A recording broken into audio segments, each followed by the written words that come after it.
هزن اولکاریا هندرین ان پارێزگاها حەسەکێ جی ڕاگەهاند کو ئەندامێ وان خضر سمعێلا ده ئەنجاما نەخۆشیە ده شەهید بوو.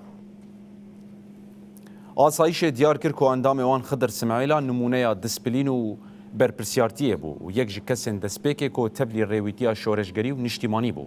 Asayişê got ku di hemû rewşên zehmet de xwe neda paş û li dû xwe mîrateyek serfirazî û dilsoziyê di nava dost û hevalên xwe yên çekê de hişt.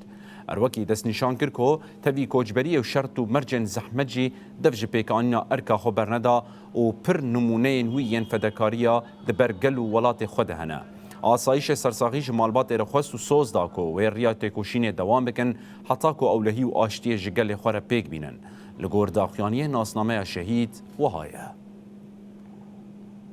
Xidr Simعêla li Hesekê ji dayîk bûye û 20 tîrmeha 2026 li Hesekê şehîd bû.